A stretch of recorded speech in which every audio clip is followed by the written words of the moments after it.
Why are you taking that off? Because we're not in Texas anymore. Yeah, but the permit should still be good for New Mexico. No need to draw unnecessary attention. Unnecessary attention? We're in the middle of nowhere. You never know who might be lurking in those trees over there. You boys stay here.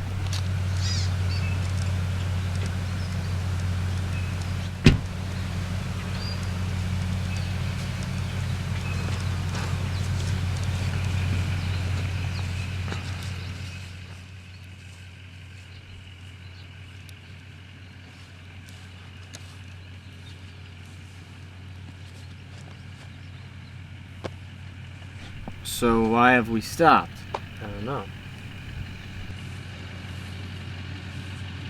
Okay, who's that? I have no idea. Did Dad say anything? No, he just got out of the truck.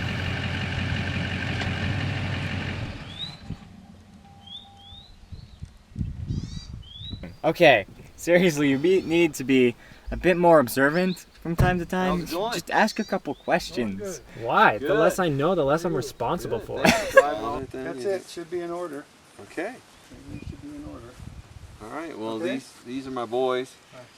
So they came out here with me today. We're going to camp out here for a few days. So should be good. So again, thank you so much. I really appreciate it. All right. See you. Oh, by the way, do we need to talk to your wife about this? Do we need to sign something or? Well, if you do, you'll have to do it in town. She won't come up here. She thinks the place is haunted. Yeah, I've heard the stories. Okay. Thanks, Robert. Drive safely. What stories? This place is haunted?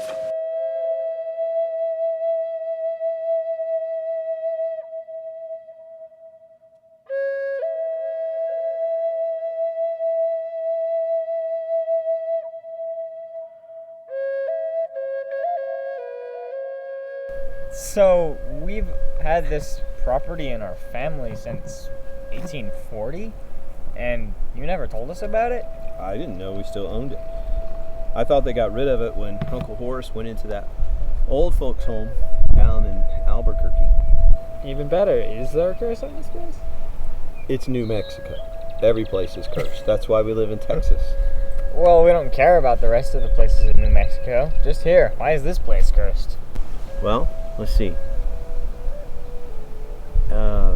1840. No. Let's go with the most important part of the story. 1877. Latter part of the fall. Your namesake. Archibald Tobias Clemens. Yes. Was on his way here with his sister Mary to Jackson Station, which was a trading post. Or also it was an old Texas Ranger station when this area was still part of Texas. The trading post was managed by Elisa Jackson, who was one of our distant relatives. She was considered one of the toughest women this side of the Pecos. Uncle Buck, who was their father's brother, Wait, Uncle Buck Clemens? That's whose badge you use. Remember, Grandpa used to tell us stories about him. Will you please stop interrupting or you won't finish the story before breakfast? Henry, it's okay. We are here for the next 3 days, so what does it really matter? So, Uncle Buck brought them here? Yes, along with his son, Jake, and another ranger whose name was Roy.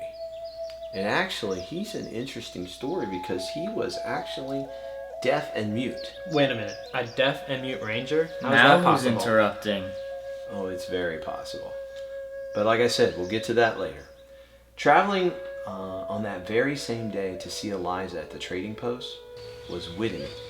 And Whitimee was a Navajo princess.